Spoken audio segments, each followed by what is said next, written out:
welcome back.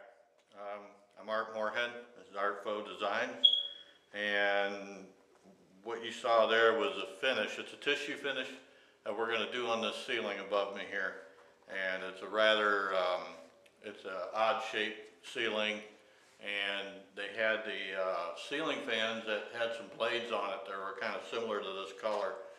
And what I done is I took this finish, and it's actually a spin-off from my trompe-l'oeil foil finish. And I blend up to it. I don't put my values right next to each other. See, that gives me room that I can see. And sometimes I have to pick a little bit up on my brush rather than use a roller.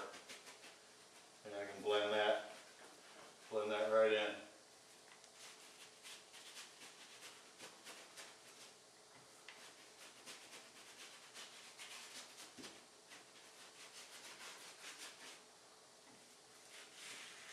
Again, this is what's important, is this line, this edge right here. And you don't want to sit there and just brush it like that and leave it. You got to go back into it too. Because if you just brush it one direction, it'll throw a shadow and it'll look like a little halo going around the crown molding. We don't want halos. Halos are for heaven. We're not there yet. Some of us may not even get there.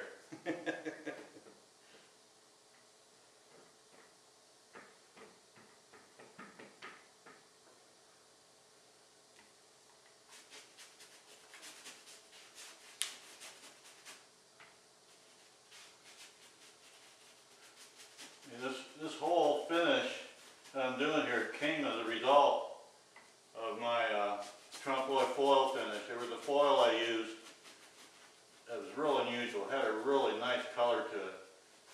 And the expense of the foil, you know, the owner really didn't want to spend that much money, so we came up with this. And she loved tissue.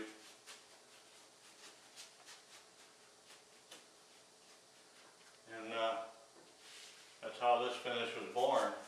And it just goes to show you that what you learn from other techniques and stuff can get your foot in the door to result in the bigger things.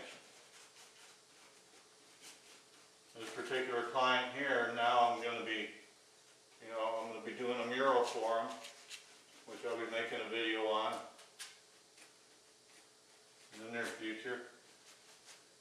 See how that blended right in?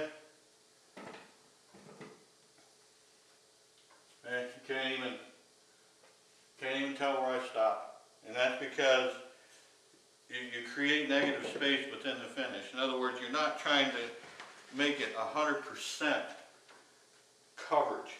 You know, because once you layer that, you have a tendency, you can get a dry line that way. You know, but if you create that negative space, you can see I got, little bits of brown coming in through here and there, and if you create that, then it makes life a lot easier,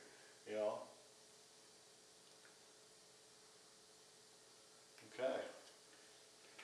Now I can get off my knees.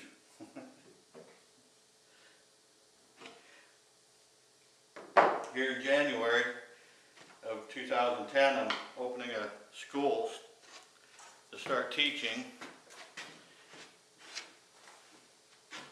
because after doing up and down the scaffold and on ladders for 30 years, and it gets harder and harder for me, so now it's time for me to start teaching. So if you go to my website at art-faux.com, sign up for my newsletter, you'll see in 2010 my class schedule.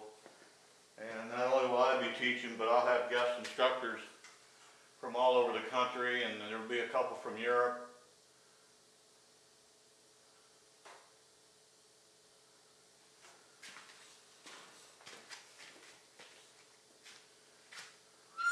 Thing of beauty.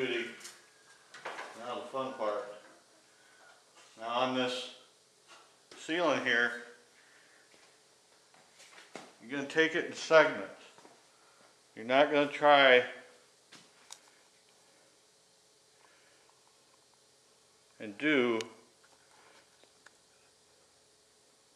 the whole area. What I'm going to do is I'm going to do the down part first, which will include the crown molding. And then and then once I get that segment done,